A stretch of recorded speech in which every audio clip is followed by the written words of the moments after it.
Hello everyone, I hope you all are doing well and studying well and I am also fine. So हमने सोचा था कि Vivek Singh economy के first 4 chapters जो हैं वो हम करेंगे। ठीक है, क्योंकि जो वो फर्स्ट 4 चैप्टर्स है वो कंसेप्चुअल चैप्टर्स है, जिससे कंसेप्ट बेस्ड क्वेश्चंस आते हैं। सो अगर आपको कंसेप्ट की क्लैरिटी नहीं है तो उसके क्वेश्चंस हम अटेम्प्ट नहीं कर सकते हैं। ठीक है, इकोनॉमी भी ऐसा नहीं है कि सारे के सारे चैप्टर्स कंसेप्ट बेस्ड है, थ्योरेटिकल चैप्टर्स भी है, जैसे वहाँ पे सिर्फ आपको क्रूड लर्निंग करनी है। ठीक है, बट इकोनॉमी के इवन आपको करंट अफेयर्स भी समझने हैं। ठीक है, जैसे अगर आप कंज्यूमर प्राइस इंडेक्स के बारे में भी पढ़ते हो, इन्फ्लेशन के बारे में भी पढ़ते हो। ठीक है, तो उसके पीछे की अगर आपको जानकारी नहीं है तो आपके लिए इनफैक्ट करंट अफेयर्स को समझना भी बहुत मुश्किल है इकोनॉमी में। ठीक है, ऐसा हर सब्जेक्ट के साथ में नहीं है, जैसे हिस्ट्री पॉलिटी, इनके साथ में ऐसा नहीं है। इनमें हमें थोड़ा बहुत तो समझ आ ही जाता है। ठीक है, बट इकोनॉमी में ऐसा है कि अगर आपके कंसेप्ट्स क्लियर है, ठीक है, आपको चीज़ों के बारे में जानकारी है, तभी आप करंट अफेयर्स को समझ सकते हैं। But economy for most of the students, economy बहुत उनको डिफ़िकल्ट लगता है। इनफैक्ट मतलब 90% स्टूडेंट्स को इकोनॉमी डिफ़िकल्ट लगता है। तो ये फर्स्ट 4 चैप्टर्स जो है, fundamentals of macro economy, then money and banking part 2, and that government budgeting। ठीक है, सो ये 4 कंसेप्चुअल टॉपिक है, चैप्टर्स है, जिसमें ऑलमोस्ट हमारे सारे, चाहे वो इन्फ्लेशन कह लो, मनी एंड बैंकिंग कह लो, ठीक है, गवर्नमेंट की बजटिंग, जीडीपी, इन सारा जो चीज़ें हैं वो कंप्लीट हो जाती है। तो इसके लिए जो मैं बुक रेफ़र कर रही हूँ इस ये चैप्टर्स करवाने के लिए, वो विवेक सिंह इकोनॉमी है। ठीक है, सो जो लास्ट लेक्चर है उसमें हमने इसको शुरुआत कर दिया था। ठीक है, एंड आज हम इसको आगे इस चैप्टर को कंप्लीट करेंगे। ठीक है, सो पहले हम पिछले चैप्टर का, जो पिछले लेक्चर का है, वो रिवाइज़ कर लेते हैं इसमें। ठीक है, सो हमने देखा था कि इकोनॉमिक्स को अगर हम स्टडी करना चाहते हैं तो 2 अप्रोच हो सकती है हमारी, माइक्रो इकोनॉमिक और मैक्रो इकोनॉमिक। ठीक है, उसके बाद में एक किसी भी इकोनॉमिक ऑर्गेनाइजेशन में, किसी इनफैक्ट एक ट्राइबल सोसाइटी भी है, तो उसमें 3 टाइप की प्रॉब्लम्स आती है। मार्केट इकोनॉमी, कमांड इकोनॉमी के बारे में हमने देखा। उसके बारे में हमने सेक्टर्स ऑफ इकोनॉमी के बारे में देखा कि कितने तरीके के सेक्टर होते हैं, private sector, government sector and all that. ठीक है, उसके बाद में हमने ये समझा था कि एक एंटरप्राइज सेटअप होता है तो उसमें क्या क्या इनपुट्स लगते हैं, फिर कैसे आउटपुट आते हैं, इसमें 4 सेक्टर ऑफ प्रोडक्शंस का क्या रोल है। ठीक है, उसके बाद में हमने टाइप ऑफ गुड्स पढ़ा, इंटरमीडिएट गुड कौन सी होती है, फाइनल गुड कौन सी होती है। तो एक गुड का बेसिकली कहाँ पे यूज़ हो रहा है, फाइनल, ठीक है, वो डिपेंड करता है कि वो गुड इंटरमीडिएट है या फाइनल गुड है। और एक ही good as an intermediate good भी काम कर सकती है, एज अ फाइनल गुड भी काम कर सकती है। ठीक है, कंजम्पशन गुड, कैपिटल गुड, ये सब कुछ हमने बहुत डिटेल में किया था। ठीक है, सो जैसे कि एक पर्टिकुलर गुड कंजम्पशन गुड की तरह भी काम कर सकती है, कैपिटल गुड की भी तरह काम कर सकती है। इसमें हमने वॉशिंग मशीन का एग्जांपल लिया था। और एक particular good as a intermediate good भी काम कर सकती है, फाइनल गुड भी काम कर सकती है। जैसे टी, अगर हम होम कंजम्पशन के लिए टी ले रहे हैं तो वो क्या हो गया, इंटरमीडिएट गुड हो गया। लेकिन अगर हम उसको चाय बेचने के लिए, हमारा चाय बेचने का बिजनेस है, तो वो इंटरमीडिएट गुड हो गया। ठीक है, इन्वेस्टमेंट के बारे में हमने पढ़ा था कि इन्वेस्टमेंट का मतलब ही है कैपिटल जनरेशन। ठीक है, जब हमारी जैसे कंट्री में जैसे बहुत सारी चीज़ों की प्रोडक्शन हो रही है, उस दौरान कुछ चीज़ें तो ऐसी बन रही है जो कंजम्पशन गुड है, मतलब उनको कंज्यूम कर रहे हैं, और कुछ कैपिटल गुड्स है। तो हमने देखा था कि कैपिटल गुड्स के जनरेशन से ही हम और प्रोडक्शन बढ़ा सकते हैं। सो कैपिटल गुड्स जो कि ऐड ऑन हो रही है इकोनॉमी में, उसको इन्वेस्टमेंट बोलते हैं। ठीक है, उसके बाद में हमने देखा था कि ये जो इन्वेस्टमेंट है, मतलब ये जो कैपिटल गुड्स ऐड ऑन हो रही है हमारी इकोनॉमी में हर ईयर, इसको बोलते हैं ग्रॉस फिक्स्ड कैपिटल फॉर्मेशन। ठीक है, so gross fixed capital formation क्या होता है, ये हमको, अब आपको मैं ऐसा एज्यूम कर रही हूँ कि अब आपको समझ आ गया होगा, और नहीं आया तो आप पहले वो फर्स्ट जो इसका लेक्चर है वो देख लो, अराउंड 30 मिनट्स का ही लेक्चर है, उससे आपको समझ आ जाएगा। ठीक है, फिर हमने कैसा इसका ग्राफ क्या रहा है कैपिटल फॉर्मेशन का, ये हमने देख लिया। अब हम आगे बढ़ते हैं। ठीक है,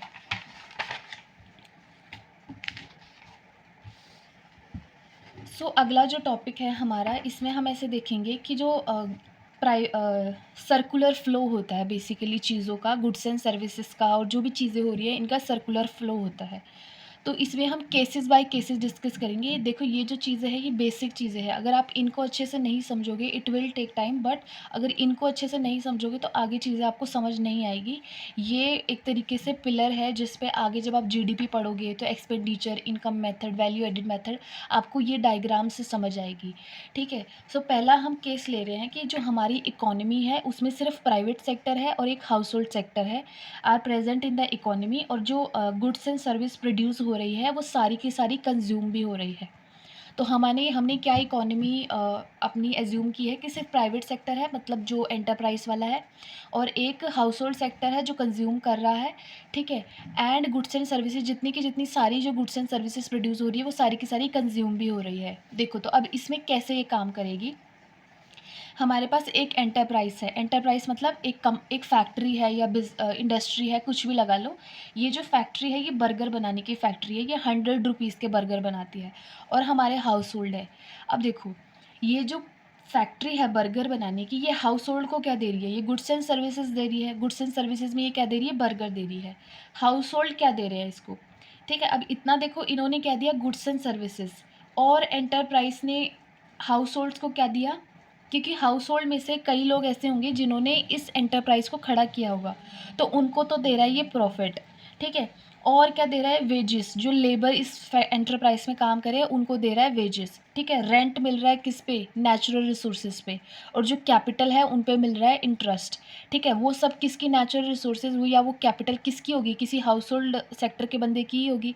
ठीक है, सो ये दोनों चीज़ें हैं जो एंटरप्राइज हाउस होल्ड को दे रहा है। और हाउस होल्ड क्या दे रहा है इस एंटरप्राइज़ को, हाउस होल्ड के जो सभी मेंबर है वो as a factor of production काम कर रहे हैं। मतलब इनमें कोई एंटरप्रेन्योर होगा, कोई लेबर होगा, इस तरीके से ये अपनी अपनी सर्विसेज दे रहे हैं इस एंटरप्राइज में। तो ये एज अ सर्विसेज दे रहे हैं अपनी फैक्टर ऑफ प्रोडक्शन। इस और क्या कर रहे हैं कि ये जो सर्विसेज, ये जो बर्गर बना रहा है इसको खाने वाले भी ये हाउस होल्ड सेक्टर के ही है। सो ये एक्सपेंडिचर कर रहे हैं। ठीक है, हमने क्या देखा कि जितनी गुड्स एंड सर्विसेज प्रोड्यूस की जा रही है सारी की सारी कंज्यूम भी की जा रही है। तो मतलब ये 100 रुपीज़ का जो बर्गर बन रहा है, इस 100 रुपीज़ के बर्गर को खाया भी जा रहा है और ये एक्सपेंडिचर कर रहा है हाउस होल्ड सेक्टर। ठीक है, अब ये क्या हो रहा है, इनकम का सर्कुलर फ्लो हो रहा है। ठीक है, जब हम जीडीपी निकालते हैं, जीडीपी का मतलब क्या होता है, ग्रोस डोमेस्टिक प्रोडक्ट। ठीक है, ग्रॉस डोमेस्टिक प्रोडक्ट, डोमेस्टिक इसलिए है क्योंकि हम अपने सिर्फ अंदर अंदर जो मतलब कंट्री के अंदर जो प्रोडक्शन हो रहा है सिर्फ उसको देख रहे हैं। ठीक है, तो जीडीपी क्या होता है, जीडीपी होता है value of all final goods and services produced. क्योंकि हमारी जो नेशन है उसमें सिर्फ बर्गर प्रोड्यूस हो रहा है, सर्विसेज तो कोई प्रोड्यूस हो नहीं रही, तो हमारी जो नेशन है उसकी जीडीपी हो जाएगी 100। ठीक है, क्योंकि जीडीपी क्या है, value, value of final goods and services produce. तो हमारी जो फाइनल गुड प्रोड्यूस हो रही है वो है बर्गर, और उसकी वैल्यू है 100 रुपीज़। सो हमारी कंट्री का जीडीपी क्या हो गया, 100 हो गया। ये जीडीपी निकालने के अब काफ़ी तरीके हो सकते हैं। ठीक है, अब ये जो हाउस होल्ड्स खर्चा कर रहे हैं वो भी तो 100 रुपीज़ का ही कर रहे हैं ना। तो अगर हम हाउस होल्ड्स का एक्सपेंडिचर देखते हैं, मतलब ये सी वाली लाइन से देखते हैं, तो हम या तो सारे हाउस होल्ड्स का एक्सपेंडिचर काउंट कर ले, उससे भी जीडीपी निकल जाएगी। अगर हम हाउस होल्ड सेक्टर का एक्सपेंडिचर काउंट करते हैं तो वो होता है जीडीपी निकालने का एक्सपेंडिचर मेथड। ठीक है, अगर हम एंटरप्राइज का प्रोडक्ट देख लें कि एंटरप्राइज कितना प्रोडक्ट बना रहा है, तो मतलब 100 रुपये का बर्गर बना रहा है, तो वो कितनी, कोई भी एंटरप्राइज कितनी गुड्स एंड सर्विसेज प्रोड्यूस कर रहा है, अगर हम वो देखते हैं तो वो हो जाता है प्रोडक्ट मेथड या वैल्यू एडिड मेथड। ठीक है, या हम इनकम कितनी जनरेट कर रहे हैं, हाउस होल्ड सेक्टर कितनी इनकम जनरेट हो रही है, या तो वो भी हम देख सकते हैं, तो वो हो जाता है हमारा इनकम मेथड। यही 3 तरीके हैं जिनसे कि जीडीपी निकाली जाती है। ठीक है, expenditure method, product method and income method. ठीक है, अब इस एग्जाम्पल के थ्रू ये तो एक बहुत सिंपल एग्जाम्पल हमने देखा कि एक फैक्ट्री है, हाउस होल्ड्स है, ठीक है, एक ही चीज़ प्रोड्यूस हो रही है। इस तरीके से हमारी कंट्री में बहुत सारी गुड्स एंड सर्विसेज प्रोड्यूस होती है। ठीक है, सो जीडीपी निकालने के ये 3 तरीके हैं। ठीक है, अब जो जीडीपी और एक्सपेंडिचर प्रोडक्ट मेथड ये देखोगे तो आपको बहुत ईजी लगेगा। ठीक है, नाउ मूविंग अहेड। ठीक है, सो इन केस मान लो अब ये प्राइवेट सेक्टर को अपने जो बर्गर्स ये जो बना रहे हैं, इनको और बर्गर बनाने हैं, तो उनके पास तो उतनी ही मशीन है जितने कि वो बर्गर अभी हाल फिलहाल बना सकते हैं। इन केस उनको और ज़्यादा बर्गर बनाने हैं तो पहले तो उनको इतनी मशीन लेके आनी पड़ेगी, उनको अपना कैपिटल बढ़ाना पड़ेगा। सो अगर private sector must produce burger machine first in order to produce more burgers in future, ठीक है। In future if they are expecting to produce more burgers, so first they have to introduce more machines for that, ठीक है। So case 2 हमने क्या देखा है कि अब हाउस होल्ड सेक्टर ने क्या डिसाइड करा है कि हम जो है ना सिर्फ 70 रुपीज़ के बर्गर कंज्यूम करेंगे और 30 रुपीज़ हम सेव करने वाले हैं, ठीक है। सो हाउस होल्ड सेक्टर क्या डिसाइड करता है कि हम सिर्फ 70 रुपीज़ स्पेंड करेंगे एंड हम 30 रुपीज़ सेव करेंगे, 30 रुपीज़ का बर्गर हम नहीं खाएंगे। अब ये हाउस होल्ड सेक्टर में या तो ये व्यक्ति बैंक में जमा कर देगा, ठीक है। अब आप कहोगे बैंक में क्यों जमा करेगा, हो सकता है वो अपने पास रख ले, तो चलो वो अपने पास भी रख लेगा, तो ऐसा तो है नहीं कि वो घर में रख के बैठ जाएगा। हाउस होल्ड सेक्टर में एंटरप्रेन्योर भी तो है ना, जो जिसका ये एंटरप्राइज़ है। अगर वो कुछ पैसे सेव कर रहा है वो एंटरप्रेन्योर, तो वो अपने एंटरप्राइज़ में लगाएगा या वो बैंक में सेव करेगा। तो अब क्या करेगा कि हाउस होल्ड एक्सपेंडिचर 70 रुपये का कर रहा है, तो ये जो फैक्ट्री है ये भी 70 रुपये की ही बर्गर बनाएगी, ठीक है। क्योंकि इन केस मान लो अगर ये 100 रुपये के बर्गर बना लेती है, तो 100 रुपये की पहली बात तो इसके पास वो मशीन तो ऑलरेडी है इसके पास 100 के बर्गर बनाने की, लेकिन इसको उतनी ही मशीन लगेगी और उतना ही पैसा लोगों को देना पड़ेगा। अब जब लोग 70 रुपये का ही बर्गर इससे खरीदेंगे तो बाकी के 30 रुपये कहाँ से लाएगा, ठीक है। सो सिर्फ फैक्ट्री है 70 रुपये का बर्गर बनाएगी, 70 रुपये का जो हाउस होल्ड सेक्टर है वो एक्सपेंडिचर करेगा, 70 रुपये की गुड्स एंड सर्विसेज प्रोड्यूस हुई, 70 रुपये का एक्सपेंडिचर हुआ और हाउस होल्ड सेक्टर ने अपना जो 30 रुपये थे वो बैंक्स में जमा करवा दिए। अब ये जो एंटरप्राइज है ना, ये 30 रुपीज़ का जो लोन है वो ले लेगा बैंक से, तो अब ये 30 रुपीज़ क्या हो गया, उसका कैपिटल गुड हो गया। ये कैपिटल गुड से क्या करेगा, वो मोर कैपिटल जनरेट करेगा एंड देन वो पर्टिकुलर कैपिटल को यूज़ कर सकते हैं फॉर फ्यूचर, लाइक अगर उनको प्रोडक्शन अपनी बढ़ानी है बर्गर्स की, ठीक है। सो वही डायग्राम है सेम, ठीक है। गुड्स एंड सर्विसेज जा रहा है एंटरप्राइज से हाउस होल्ड सेक्टर में, एक्सपेंडिचर जा रहा है हाउस होल्ड सेक्टर से एंटरप्राइज में, ये जा रही है प्रॉफिट वेजेस रेंट इंटरेस्ट जा रहा है एंटरप्राइज से हाउस होल्ड में, और हाउस होल्ड दे रहा है फैक्टर सर्विसेज, मतलब फैक्टर ऑफ प्रोडक्शन है ये। इससे क्या लर्निंग निकल के आ रही है, ठीक है। लर्निंग ये निकल के आ रही है कि अगर सेविंग, ठीक है, जब भी मैं कोई टॉपिक आपको समझाऊंगी तो फिर उसके बाद में मैं लर्निंग आपको बताऊंगी कि what I expect you to understand, कि मेरा क्या मोटिव था आपको कोई टॉपिक समझाने का, व्हाट आई वाज एक्सपेक्टिंग कि आप ये चीज़ समझो, ठीक है। अगले चैप्टर में भी मैं इसी तरीके से करूँगी कि अगर मैं कोई टॉपिक आपको एक्सप्लेन करती हूँ तो व्हाट आई एक्सपेक्ट कि आपको ये कॉन्सेप्ट क्लियर हो जाना चाहिए। अब जो मैंने ये समझाया मैं ये चाह रही हूँ कि आपको ये लर्निंग मिलनी चाहिए उससे, कि अगर सेविंग हो रही है तो कैपिटल गुड्स की प्रोडक्शन होएगी। और मैं आपको लास्ट लेक्चर में पहले ही बता रही हूँ कि कैपिटल गुड्स की जनरेशन हो रही है, तो मतलब वो है इन्वेस्टमेंट, ठीक है। सेविंग क्या है, production of capital goods and economy. Capital good मैं ऑलरेडी आपको बता चुकी हूँ, इन्वेस्टमेंट होती है, तो मतलब saving is equal to investment, ठीक है।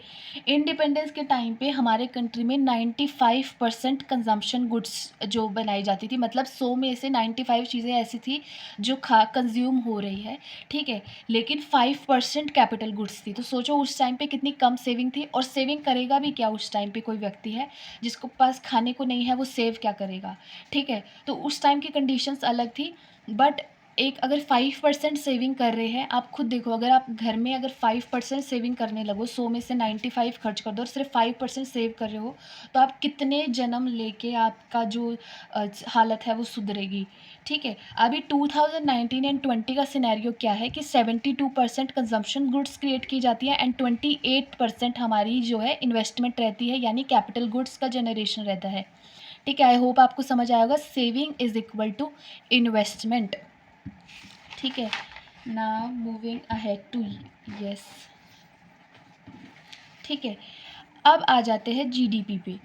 जीडीपी का मतलब क्या होता है, जीडीपी होती है ग्रॉस डोमेस्टिक प्रोडक्ट, ठीक है। जीडीपी की फुल अगर डेफिनेशन की अगर हम बात करें तो total final value of goods and services produced with in the domestic territory of a country in a specified time, generally a financial year, ठीक है। जब हम जीडीपी कैलकुलेट करते हैं तो मैं आपको पहले एग्जांपल में बता चुकी हूँ कि जैसे हमने देखा था कि हमारी जो फैक्ट्री है वो 100 रुपये के बर्गर प्रोड्यूस कर रही है, तो हमने उसे ऐसे समझा था कि हमारी जो जीडीपी है वो 100 रुपये है, ठीक है। उसी तरीके से जितनी भी गुड्स एंड सर्विसेज हमारी कंट्री में प्रोड्यूस की जाती है किसी स्पेसिफाइड टाइम पीरियड में, ठीक है, 1 साल का निकालते हैं ना, ऐसे नहीं है कि जो कभी हमने 5 साल बाद में निकाल लिया, मतलब रेगुलर टाइम इंटरवल पे निकालेंगे कि इतने टाइम में कितना हो पा रहा है, तभी तो हमें ग्रोथ का पता चलेगा कि हर ईयर ग्रोथ कितनी हो रही है, ठीक है। सो जीडीपी क्या होती है, जो final goods and services produce होगी उनकी वैल्यू, ठीक है ना। जीडीपी को निकालने के मैंने आपको बताया था 3 तरीके हैं, प्रोडक्ट या वैल्यू एडेड मेथड की, वो जो एंटरप्राइज है वो कितना प्रोड्यूस कर रहा है, मतलब कितने बर्गर्स प्रोड्यूस कर रहा था, 100 बर्गर प्रोड्यूस कर रहा था। और जीडीपी को और निकाला है एक्सपेंडिचर मेथड कि हम हाउस होल्ड सेक्टर कितना एक्सपेंडिचर कर रहे हैं या वो काउंट कर ले। और तीसरा था इनकम मेथड, जो हाउस होल्ड सेक्टर को जो प्रॉफिट मिल रहा था, वेज मिल रही थी, रेंट मिल रहा था और इंटरेस्ट मिल रहा था, अगर वो भी काउंट कर ले तो तीनों केस में हमारे उसमें 100 ही आ रहा था, ठीक है। सो जीडीपी कैलकुलेट करने के ये 3 तरीके हैं, ठीक है। अब हम एक एक को 1 बाय 1 पढ़ेंगे, ठीक है। बहुत इंपॉर्टेंट चैप्टर है ये, one of the important topic है ये जो अब हम डिस्कस करने वाले हैं, सो पे अटेंशन। प्रोडक्ट और वैल्यू एडेड मेथड में क्या होता है, देखो हम जो final total value of goods and services produced, इसका मेन पॉइंट क्या है कि जो गुड्स एंड सर्विसेज प्रोड्यूस की गई है उनकी वैल्यू निकालते हैं, deducting cost of input and intermediate good. इस प्रोसेस के दौरान जो इनपुट गुड्स यूज़ करी गई, जो इनपुट यूज़ किया गया उसको ऑफकोर्स माइनस कर देते हैं और फाइनल वैल्यू निकालते हैं। आपको इससे नहीं समझ आएगा, पहले एग्जाम्पल समझ लो, then we would come to this. एक फार्मर है, एक कंट्री में फार्मर ही है बस और कोई नहीं है, एक फार्मर है, वो 100 रुपीज़ का वीट बना रहा है। सपोज कर लो कि उसको कुछ भी नहीं, वो कोई इनपुट यूज़ नहीं कर रहा, वो अपने परिश्रम से 100 रुपीज़ का वीट बना रहा है, कोई इनपुट किसी तरीके की वो यूज़ नहीं कर रहा, सब कुछ अपने लेबर से कर रहा है। 100 रुपीज़ का वीट बनाया, उसमें से 50 रुपीज़ का वीट उसने खुद कंज्यूम कर लिया और 50 रुपीज़ का वीट उसने एक बेकरी वाले को दे दिया। तो इस कंट्री में सिर्फ 2 ही बंदे हैं, एक तो ये फार्मर है और एक ये बेकरी वाला है, बेकर है। अब ये बेकर क्या करेगा, ये 50 रुपये का वीट फार्मर से लेगा और इसका ब्रेड बना देगा, ब्रेड को वो मार्केट में बेचेगा 200 रुपये का, ठीक है। सो हमने क्या देखा कि इनपुट का कॉस्ट तो माइनस कर दो, मतलब जो कोई चीज़ बनाने में जो इनपुट का सामान लगा है वो माइनस कर दो। तो इसने 50 रुपये का ये जो वीट था ये फार्मर से लिया था, ठीक है। तो ये 200 में से 50 माइनस कर देंगे हम, इनपुट माइनस कर दिया तो 150 आ गया। तो मतलब इसने वैल्यू एडिशन किया 150 रुपीज़ का और फार्मर ने किया 100 रुपीज़ का वीट जनरेशन, ठीक है। तो यहाँ पे ग्रॉस वैल्यू एडिड क्या आ जाएगा, 100 + 150 250 आ गया, ठीक है।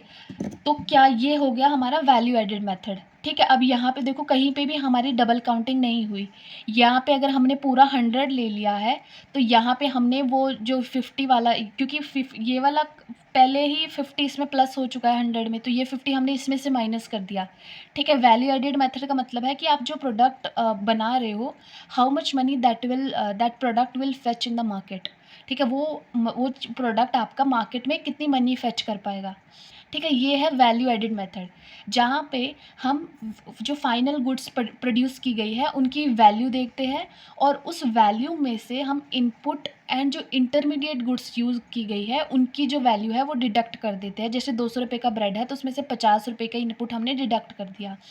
सपोज़ आपको ये चीज़ नहीं समझ आ रही, ठीक है, आपको ये चीज़ नहीं समझ आ रही कि ये क्यों इनपुट के क्या हो रहा है, ठीक है, तो आप सिर्फ जीडीपी की डेफिनेशन पे आ जाओ। जीडीपी क्या है, फाइनल गुड्स एंड सर्विसेज की वैल्यू, ठीक है। फाइनल गुड्स एंड सर्विसेज की वैल्यू, आपको सिर्फ इतना समझ आ रहा है कि जो गुड्स एंड सर्विसेज फाइनल है उनकी वैल्यू, ठीक है। सो इस पे आ जाओ। अब इससे भी हम वापस से हमारा जो जीडीपी है वो निकाल लेंगे। जब फार्मर ने यह 100 रुपीज़ का वीट बनाया तो उसने 50 रुपये का कंज्यूम कर लिया और 50 रुपये का बेकर को दे दिया। अब ये 50 रुपये का जो उसने खुद कंज्यूम कर लिया, इमीडिएट कंजम्पशन कर लिया, यही तो फाइनल हुआ ना। फाइनल गुड कौन सी होती है, मैंने आपको बताया था कि जिसके ऊपर लास्ट ट्रांजैक्शन जो हो मार्केट में वही फाइनल है, उसके ऊपर और कोई, इसके ऊपर 50 रुपये के ऊपर कोई और कोई ट्रांजैक्शन नहीं होगी, वो खुद उस चीज़ का उपभोग कर रहा है, वो चीज़ ख़त्म होगी वहीं पे। लेकिन ये जो 50 है ये तो इंटरमीडिएट गुड है, ठीक है। सो फाइनल गुड कौन सी होगी, एक तो ये वाला 50 रुपये का वीट और एक ये जो ब्रेड बन रहा है ये भी फाइनल है। तो ये 50 और ये ब्रेड जो 200 रुपये का, इसको भी प्लस कर देंगे तो भी 250 आ जाएगा, ठीक है। जीडीपी आनी वही है, अगर वैल्यू एडिड से आप इनपुट का कॉस्ट माइनस करके भी निकालोगे तो भी सेम ही आएगा। अगर आपको ये नहीं भी समझ आ रहा है कि इनपुट वगैरह माइनस करना, तो आप सिर्फ फाइनल गुड्स जो बन रही है उनकी वैल्यू भी प्लस कर दोगे तो आप जीडीपी आ जाएगा। ये है आपका वैल्यू एडेड मेथड, ठीक है। सो आपको पेपर में किस तरीके का क्वेश्चन आएगा, पेपर में ऐसा क्वेश्चन आएगा स्टेटमेंट बेस्ड कि वैल्यू एडेड मेथड जो जीडीपी का होता है उसमें इनपुट एंड इंटरमीडिएट जो कॉस्ट होती है उसको माइनस करा जाता है। तो क्योंकि आपने ऐसा पढ़ा ही नहीं तो आप कन्फ्यूज़ हो जाओगे कि करा जाता है कि नहीं करा जाता, आप कन्फ्यूज़ हो जाओगे, कभी आंसर कर ही नहीं सकते, ठीक है, उस चीज़ को। अब हम आगे चलते हैं, और ये मैंने तभी वाइट पेज लिया ताकि ये चीज़ आपको समझ आए। अब वैल्यू एडेड मेथड तो अपना हो गया, अब एक्सपेंडिचर मेथड पे आ जाते हैं। देखो, जो भी एक्सपेंडिचर मेथड में क्या है कि जो भी गुड्स एंड सर्विसेज प्रोड्यूस करी है इवेंचुअली उसे हाउस होल्ड सेक्टर कंज्यूम कर रहा है, ठीक है। तो हाउस होल्ड सेक्टर में कुछ तो है हमारे जैसे लोग, ठीक है, हाउस होल्ड सेक्टर के, या तो अगर हम जो लेंगे, जो गुड्स लेंगे, हम जो अपना जो भी राशन का सामान लेके आते हैं वो कंजम्पशन के लिए लेके आते हैं, तो हम जो गुड्स लेंगे वो हो जाएगी हमारी कंजम्पशन गुड्स। गवर्नमेंट सेक्टर अगर कुछ गुड्स एंड सर्विसेज लेता तो वो कैपिटल भी हो सकती है और कंजम्पशन गुड भी हो सकती है, ठीक है। अब गवर्नमेंट तो जो ले रहा है ऑफकोर्स कैपिटल भी है, क्योंकि गवर्नमेंट ने तो इंफ्रास्ट्रक्चर क्रिएट करना है, तो कैपिटल गुड भी ले सकता है और कंजम्पशन गुड भी ले सकता है। जैसे पब्लिक डिस्ट्रीब्यूशन सिस्टम में जैसे प्रधानमंत्री गरीब कल्याण अन्न योजना है, तो उसमें जो भी फूड बांटा जाता है लोगों में वो कंजम्पशन गुड है, तो गवर्नमेंट दोनों तरीके की ले सकता है। तो गवर्नमेंट का जो एक्सपेंडिचर है उसको हम जी डैश से वो कर रहे हैं, इसको हम सी डैश से कर रहे हैं। और प्राइवेट सेक्टर क्या लेगा, प्राइवेट सेक्टर मोस्टली तो कैपिटल गुड्स ही लेता है। प्राइवेट सेक्टर में कोई बंदा नहीं आता, ये मैं आपको ऑलरेडी बता चुकी हूँ कि अगर जैसे रिलायंस इंडस्ट्रीज़ है, सो रिलायंस इंडस्ट्रीज़ के ओनर जो हैं वो मुकेश अंबानी है, बट मुकेश अंबानी खुद हाउस होल्ड सेक्टर में आएंगे, ठीक है। वो सिर्फ company Reliance industries private sector में आएगी। सो रिलायंस इंडस्ट्रीज़ कुछ मशीनें थोड़ी बैठ कंपनी थोड़ी खाएगी कुछ बैठ के, ठीक है। सो प्राइवेट सेक्टर तो हमेशा कैपिटल गुड लेता है। कुछ उसके एक्सेप्शन है कि अगर वो अपने गेस्ट को खिलाने के लिए थोड़ा बहुत कुछ सामान ले वैसा वाला, तो कंज्यूमेबल्स भी लेते हैं, उसको हमने आई डैश से किया है। कैपिटल गुड क्योंकि एक इन्वेस्टमेंट है तो उसको आई से किया है। एक्सटर्नल सेक्टर मतलब जो आयात निर्यात होता है, एक्सपोर्ट इंपोर्ट, उसको हमने एक्स से डिनोट किया है। तो हमारी जीडीपी क्या हो जाएगी अगर एक्सपेंडिचर देखें, हाउस होल्ड सेक्टर का expenditure C dash, government sector का expenditure G dash, private sector का एक्सपेंडिचर आई डैश, जो आई पूरा ये आई डैश, और एक्सपोर्ट और इम्पोर्ट का हमने ले लिया एक्स, ठीक है। अब हम क्या कर रहे हैं कि अब ज़रूरी थोड़ी है कि हाउस होल्ड सेक्टर सारा का सारा जो है वो डोमेस्टिक से ही ले रहा है, ठीक है, कुछ तो वो बाहर से भी ले रहा होगा ना, ठीक है। तो हमने क्या किया, ये जो सी है ना, ये सी है, अ, लेकिन ये जो हमने लिखा है ना C dash I dash G dash plus X dash, ये है सिर्फ जो वो क्या डोमेस्टिक जो प्रोडक्ट्स हैं वो ले रहे हैं उनके ऊपर एक्सपेंडिचर है, क्योंकि हम डोमेस्टिक निकाल रहे हैं, जीडीपी है ग्रॉस डोमेस्टिक प्रोडक्ट, सिर्फ डोमेस्टिक जीडीपी निकाल रहे हैं हम, ठीक है। जीएनपी नहीं निकाल रहे, ग्रॉस नेशनल प्रोडक्ट नहीं निकाल रहे। जब हम जीएनपी निकालते हैं तो हम बाहर वाला net factor income from abroad वो भी काउंट करते हैं और डोमेस्टिक भी काउंट करते हैं, ठीक है। सो अभी हम जीडीपी निकाल रहे हैं, तो C dash I dash G dash plus X expenditure है done by the household sector, private sector and government sector, ठीक है, in the on the domestic, जो डोमेस्टिकली मतलब डोमेस्टिक को हिंदी में कहेंगे मतलब जो हमारी कंट्री में जो चीज़ें प्रोड्यूस की गई है उनके ऊपर ये एक्सपेंडिचर है। अब C minus C M, I minus I M, G minus G M का क्या मतलब है, सी है हमारा expenditure on domestic and imported final goods. C हमारा एक्सपेंडिचर है जो बाहर से और घर से, मतलब इंडिया में से बाहर से दोनों पे जो एक्सपेंडिचर किया गया है, ठीक है। और ये है जो बाहर से जो चीज़ें लाई गई है उन पे किया गया है। सो ये बिल्कुल क्रूड मैथ है, तो इनको हम ऐसे भी लिख सकते हैं C minus C M, I minus I M plus G minus G M plus X, ठीक है। सो ये माइनस हम कॉमन ले लेंगे, C M plus I M plus G M, और ये आ जाएगा C plus I plus G plus X. So ये सारा क्या है बेसिकली हमारा इम्पोर्ट मतलब जो बाहर से कंट्री से हम इम्पोर्ट कर रहे हैं, बोलते हैं ना इम्पोर्टेड है ये तो कार हमारी, ठीक है। सो ये पूरा हो गया हमारा इम्पोर्ट। तो जीडीपी हमारी क्या हो जाएगी, C plus I plus G plus X minus import M, X represent कर रहा है एक्सपोर्ट को और एम रिप्रेजेंट कर रहा है इम्पोर्ट को। सो अब मैं आपको ये दोनों अगर आप समझ जाओगे तो आपको ये फिर दोबारा समझ आएगा, बेटर समझ आएगा। C dash I dash G dash, ये एक्सपेंडिचर है डोमेस्टिकली प्रोड्यूस फाइनल गुड्स पे, मतलब जो हमारी कंट्री में जो चीज़ें प्रोड्यूस हो रही है उनके ऊपर का एक्सपेंडिचर है ये। और सी, आई और जी है expenditure on domestic and imported final goods. ठीक है, सी, आई और जी किसको रिप्रेजेंट कर रहे हैं? डोमेस्टिक और इम्पोर्टेड, मतलब बाहर से जो चीज़ें हमने इम्पोर्ट किया उन पे और घर की घरेलू चीज़ों पे, दोनों पे जो एक्सपेंडिचर कर रहे हैं वो है ये। ठीक है, सो हमें तो जीडीपी में सिर्फ घरेलू का चाहिए। ठीक है, सो ये जो दोनों का जो सी क्या है? डोमेस्टिक एंड इम्पोर्टेड दोनों का है, तो इम्पोर्टेड का हमें माइनस करना पड़ेगा, तभी घरेलू बचेगा सिर्फ हमारे पास। ठीक है, जब हम फॉरेन से और डोमेस्टिक से दोनों जगह से अगर ए बंदा सामान ले रहा है, तो जो यहाँ से फॉरेन से जो सामान ले रहा है वो इसमें से माइनस करना पड़ेगा, तब डोमेस्टिक बचेगा हमारे पास। ठीक है, सो इसमें से ये सीएम जो इम्पोर्टेड है ये माइनस करना पड़ेगा, तब हमारे पास ये बचेगा, मतलब जो डोमेस्टिक वाला है वो बचेगा। तो हमने इन सब का इम्पोर्ट का सम करके पूरा टोटल इम्पोर्ट लिख दिया है। ठीक है, ये है हमारा एक्सपेंडिचर मेथड। सो जीडीपी क्या आता है हमारा? प्राइवेट कंजम्पशन मतलब हाउस होल्ड सेक्टर का कंजम्पशन, प्लस गवर्नमेंट कंजम्पशन मतलब गवर्नमेंट सेक्टर का कंजम्पशन, प्लस प्राइवेट सेक्टर की इन्वेस्टमेंट, प्लस गवर्नमेंट सेक्टर की investment, plus export minus import. GDP में मोस्टली जो एक्सपेंडिचर होता है वो प्राइवेट कंजम्पशन का है, मतलब जो हाउस होल्ड सेक्टर के लोग हैं 60% वो एक्सपेंडिचर कर रहे हैं। ठीक है, गवर्नमेंट सेक्टर की कंजम्पशन, गवर्नमेंट सेक्टर कितना सामान ले रहा है? सिर्फ 11% कंजम्पशन पे। ठीक है, और टोटल इन्वेस्टमेंट है 29% की। ठीक है, एक्सपोर्ट माइनस इंपोर्ट हमारा -2% है। इसका मतलब क्या है कि हम इंपोर्ट ज़्यादा करते हैं, क्योंकि इंपोर्ट ज़्यादा होगा तभी तो ये माइनस में आएगा। इसका मतलब क्या है? हम इंपोर्ट ज़्यादा करते हैं, एक्सपोर्ट कम करते हैं। जैसे कि चाइना जो है, चाइना एक ऐसी कंट्री है जो एक्सपोर्ट ज़्यादा करता है। ठीक है, सो चाइना एक एक्सपोर्टिंग कंट्री है, इंडिया क्या है? एक इम्पोर्टिंग कंट्री है। ठीक है, सो एक्सपोर्ट माइनस इंपोर्ट हमारा -2% है, हम इंपोर्ट ज़्यादा करते हैं। ठीक है, सो ये है हमारा एक्सपेंडिचर मेथड, जिसमें बेसिकली हम जो हमारे जो चारों सेक्टर्स हैं इकोनॉमी के, house hold sector, government sector, private sector और एक्सटर्नल सेक्टर, उन सभी सेक्टर्स के हम एक्सपेंडिचर को प्लस करके हमारी जीडीपी निकालते हैं। ठीक है, सो दोनों समझ आ गया। इनकम मेथड में बेसिकली हम जो प्रॉफिट है, इंटरेस्ट है, रेंट है, वेजेस है, उसको प्लस कर लेते हैं। ठीक है, आई होप आपको समझ आ गया होगा। ठीक है, अब हम करते हैं कि जो हमारा जो हमारे कंट्री में किस तरीके से जीडीपी को कैलकुलेट किया जाता है। सो इन इंडिया जो जीडीपी है वो कैलकुलेट करी जाती है एनएसओ के द्वारा, नेशनल स्टैटिस्टिक ऑफिस के द्वारा। जो एनएसओ है वो जीवीए मतलब ग्रॉस वैल्यू एडेड मेथड से, एंड जीडीपी मतलब gross domestic product at basic price and eight market price, दोनों प्राइस में क्या फ़र्क होता है वो भी हम डिस्कस करेंगे। तो इन दोनों तरीके से जीडीपी निकालता है।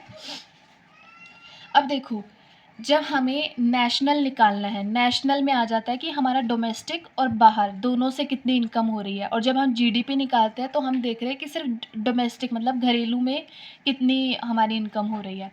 सो जब हम जीएनपी निकालते हैं तो हम जीडीपी में क्या प्लस कर देते हैं? Net factor income from abroad. Net word हम क्यों यूज़ कर रहे हैं? क्योंकि अगर हम बाहर से कुछ जनरेशन कर रहे हैं तो ऐसी बहुत सी चीज़ें होगी, मतलब ऐसे बहुत से एंटिटी होंगे जो इंडिया में अर्न करके बाहर लेके जा रहे होंगे। तो जो इंडिया में से जो करके जा रहे हैं और हम जो बाहर से कर रहे हैं, बाहर से जो कर रहे हैं उसमें से जो इंडिया में से करके जा रहे हैं उसको माइनस करते हैं, तब नेट निकल के आता है। ठीक है, कि नेट इतना बच गया। So net factor income from abroad, इसमें रेमिटेंसेस हम इंक्लूड नहीं करते। रेमिटेंसेस वो है जो बाहर रहने वाले जो लोग हैं, जो भी लोग फॉरेन नेशंस में रहते हैं, वो अपनी फैमिली के लिए जो पैसा भेजते हैं उसको रेमिटेंसेस बोलते हैं। अब एनडीपी क्या होता है?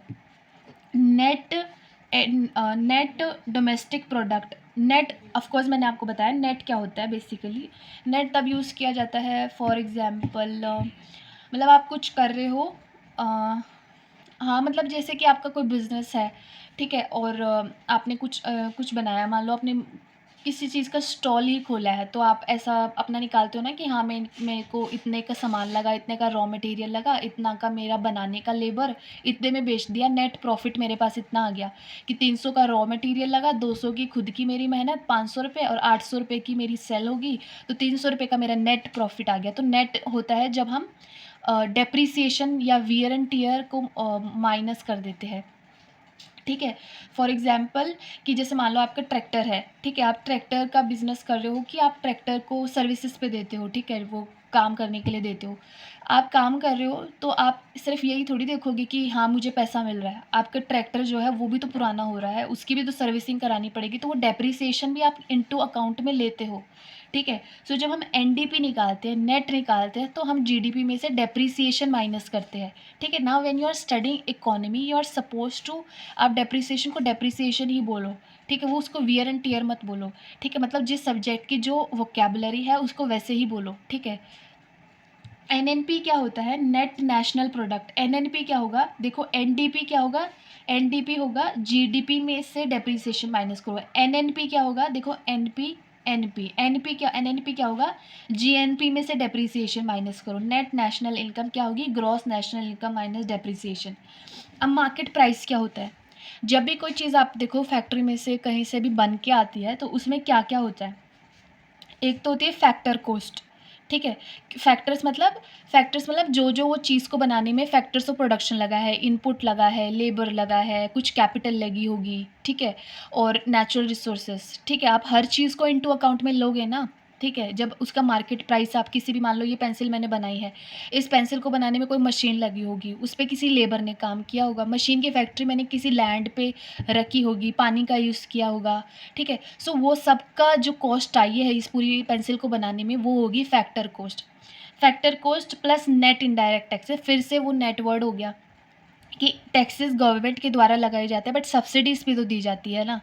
तो हम क्या करेंगे कि हमारे टैक्सेस में से सब्सिडीज़ माइनस कर देंगे कि मतलब मान लो कि 20 रुपये का टैक्स लगाया गया मेरे ऊपर, लेकिन मुझे 5 रुपये वापस कर दिए गए सब्सिडी की वजह से, तो नेट तो 15 ही लगे ना मेरी जेब से, तो ठीक है। सो वो हो गया नेट इनडायरेक्ट टैक्सेस। तो हम किसी भी चीज़ का मार्केट प्राइस सेट करते हैं तो वो हमारे क्या होता है, मार्केट प्राइस क्या होगा? मार्केट प्राइस होगा factor cost plus net indirect taxes. So अब समझ आया, जीडीपी निकालते हैं एट मार्केट प्राइस, ठीक है।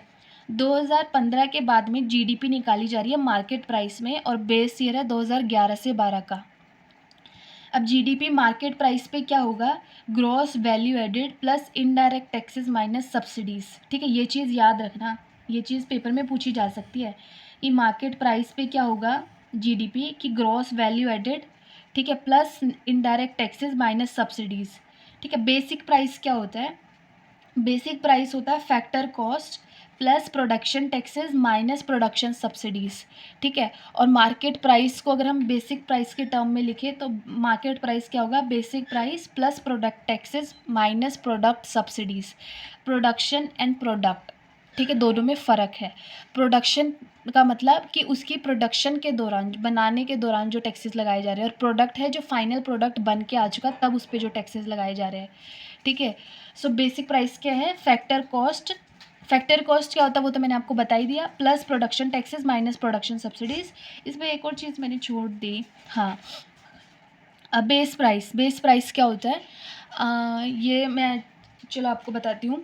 फॉर एग्ज़ाम्पल 2015 में क्या हो रहा है कि आपकी फैक्ट्री तो है, आप 2015 में 5 पैकेट बिस्किट के बना रहे हो। कितने बिस्किट के पैकेट बना रहे हो? 5 पैकेट बिस्किट के बना रहे हो और हर एक का प्राइस है 5 रुपये, ठीक है। सो आपकी जीडीपी कितनी होगी? एक बिस्किट के पैकेट की वैल्यू है 5 रुपये, तो आपकी वैल्यू, टोटल वैल्यू क्या हो जाएगी? 25 रुपये हो जाएगी, ठीक है। 2022 में आप क्या करो, 5 बिस्किट के पैकेट ही बना रहे हो आप, और आप अब जो बिस्कुट का पैकेट है वो हो गया 10 रुपये का, ठीक है। तो अब आपकी जीडीपी कितनी हो जाएगी? 5 × 10 कितनी हो जाएगी? 50 हो जाएगी। तो आप कहोगे कि हमारा तो देखो जीडीपी बढ़ गया, तो जीडीपी तो आपका बढ़ गया, ठीक है, बट ये तो नॉमिनल जीडीपी है, ठीक है। आपका प्रोडक्शन तो आप पहले भी 5 पैकेट कर रहे थे, अभी भी 5 पैकेट कर रहे हो, ठीक है।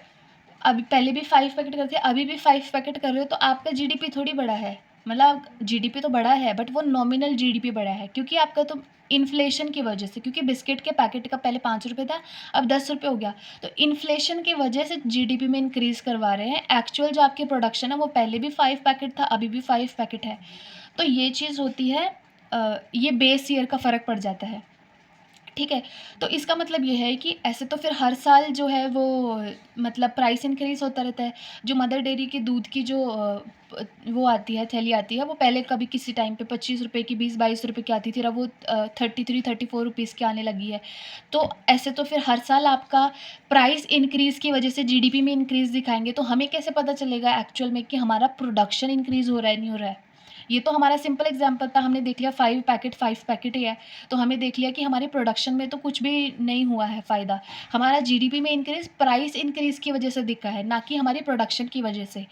इसीलिए एक बेस ईयर सेटअप किया जाता है कि जीडीपी उस पर्टिकुलर साल में कितना प्राइस था, उसके हिसाब से कैलकुलेट की जाती है।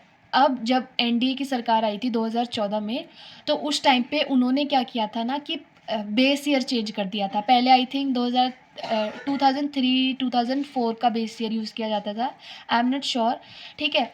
तो उन्होंने क्या किया, आते ही बेस ईयर चेंज कर दिया, मतलब 2011 से 2012 का ले लिया। तो ये 10 साल के स्पैन में प्राइसेज़ तो बढ़े होंगे ना चीज़ों के, तो उस वजह से जीडीपी में एकदम से इंक्रीज़ दिखा, ठीक है? सो अपोज़िशन पार्टीज़ ने क्या बोला कि ये तो बेस ईयर चेंज करा है, बट एक लेमैन को क्या समझ आएगा कि बेस ईयर क्या होता है, ठीक है? बट आई होप अब आपको समझ आ गया हो कि बेस ईयर का क्या फ़र्क पड़ता है और बेस ईयर की इम्पोर्टेंस क्या है।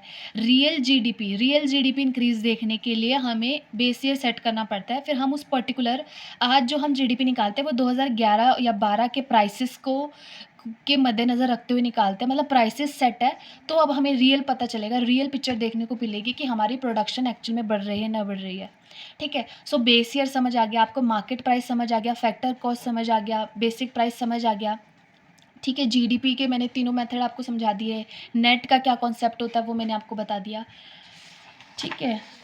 अब अगला है कैपिटल आउटपुट रेशियो, ठीक है? सो जो नेक्स्ट टॉपिक है वो है कैपिटल आउटपुट रेशियो, जो वीडियो है वो तो काफ़ी लंबी हो चुकी है, 39 मिनट्स की हो चुकी है, and you no I don't have space in my phone, ठीक है? सो हम बाकी का जो रिमेनिंग पोर्शन है, मतलब यहाँ से हम नेक्स्ट जो लेक्चर है उसमें शुरू करेंगे, ठीक है? इस लेक्चर में हम इतना ही करेंगे। सो अगर आपको ये लेक्चर पसंद आया, ठीक है, आपको अगर इससे कुछ सीखने को मिला, then do let me know in the comment section and you know what you have to do. Like, subscribe, share, and yes, thank you so much for watching.